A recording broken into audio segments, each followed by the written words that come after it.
Welcome back. I'm Glenn. And I'm Tanya. All right, this is the end of our first week recap. Just going over the weights that we lost for the week. We started on New Year's Day, which was a Monday, and our first weigh-in was on Tuesday.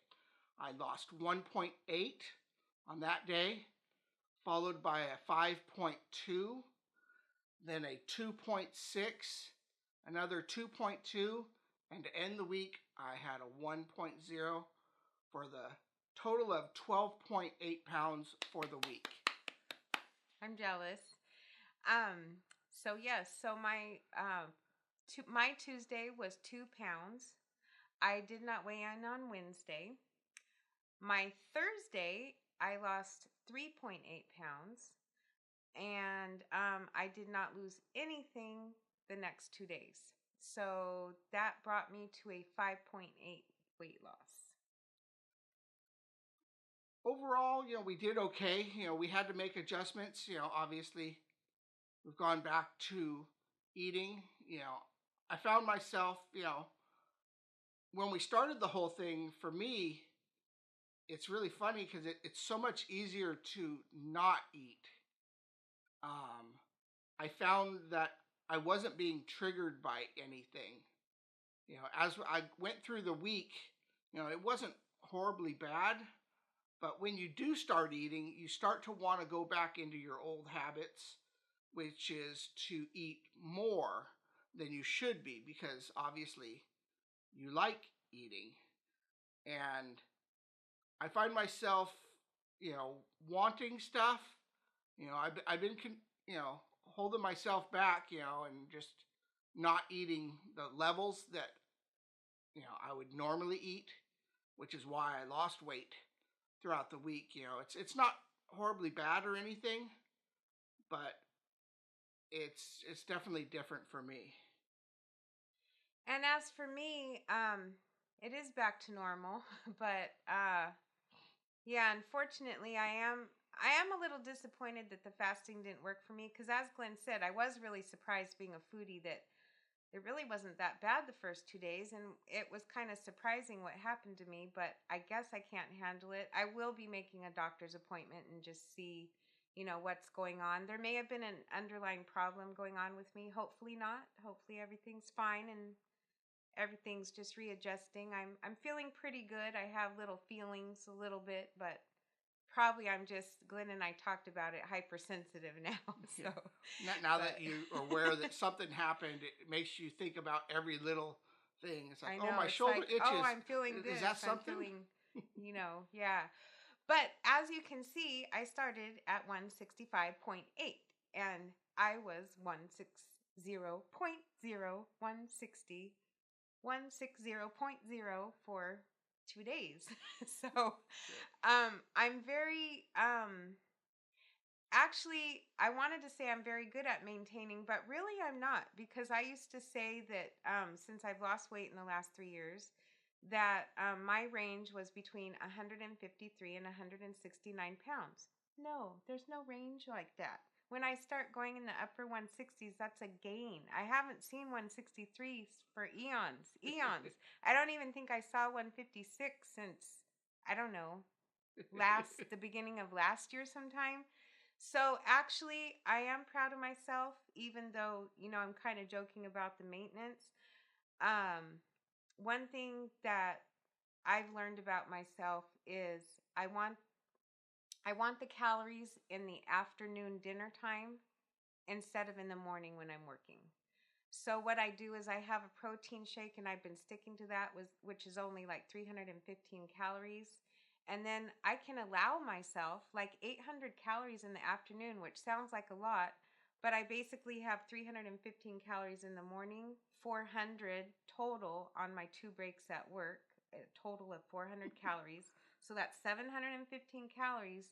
And then I say, okay, if I stuck to that, 800. But you know what? If I have 700 calories in the morning, if I allow myself to do that, which I was before we started this, do I stick to only 315 for dinner? No. The answer is no, I don't. I eat about 800, whether I'm supposed to or not. And so I'm proud of myself for that because I've had protein shakes, except for, you know, if I'm having a day off, then I'm going to allow my calories in the morning because that's when I want to eat is in the morning on my days off. So I've known that. I haven't stuck to it. I'm sticking to the protein shakes because that's what works for me in the morning. Um, I messed up on one of our recordings. I said Supreme Mocha. I meant Supreme Bagel because what I do is toast a bagel and put peanut butter and jelly with my mocha. Oh yeah. So I didn't mean Supreme Mocha. I meant Supreme Bagel. But anyways, just real quick, I just want to say, I believe I read it in a book and on a newsletter. What is the best diet in the world? And people always instantly listen when I've shared this with my friends. It's like, what? We want to know. Everyone wants to know. But it's the one that works for you. I've taken little bits and little bits from here, little bits from there, little bits from there. And that's what I do. And if anything that we say, helps you, I mean, we would love it. We would just absolutely love it. That's, part of the definitely got to pick and we're choose. sharing. Yeah. It could be the best thing in the world, but if it doesn't work for you, then it's not the best thing for you. Yeah, because one of my friends, I always say this, one of my friends, totally well-meaning, she's like, Tanya, and she was just trying to help me. She's like, I had a chicken breast and yogurt for lunch every day. And I was thinking, I was just like, thank you, thank you for telling me, but oh my goodness. And she lost like 100 pounds. Well, sure, I'm not going to be a you-know-what and lose 100 pounds. And that's no way. You have to do what works for you. Mm-hmm. And I think I read that in Potatoes Not Prozac, and then I read it in a newsletter. The best, that's one thing I took. I think it was from that book. But anyway, that's the best diet in the world. What works for you? So I just wanted to share that little tidbit. Yeah, I definitely find for myself, I've gone to like what they call a modified, intermittent fast, which is basically shortening the window that you eat during the day.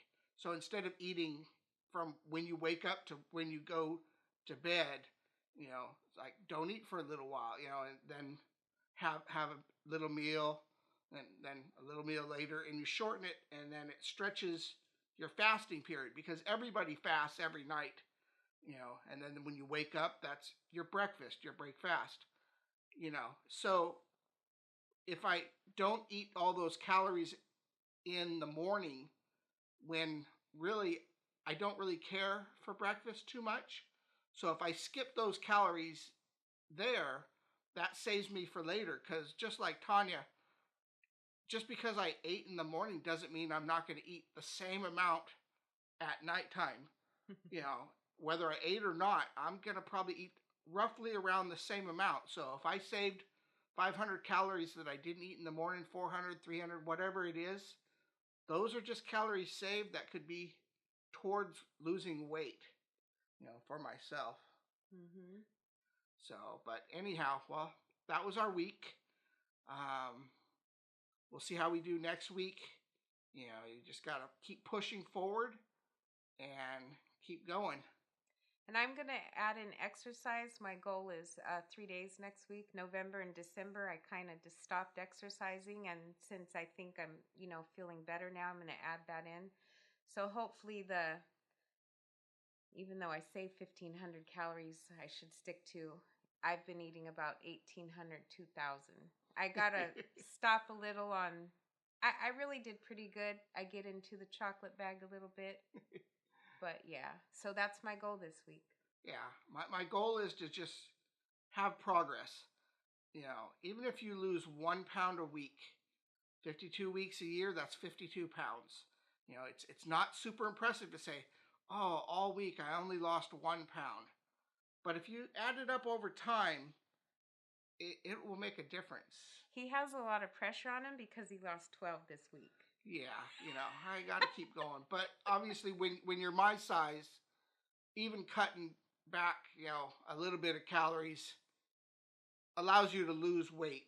When you get down closer to your goal weight, it's harder to lose those last calories. Tanya's got a little way to go, but she's a lot closer to her goal than I am to mine. So, all right. Anything else you want to add? Mm-mm. All right.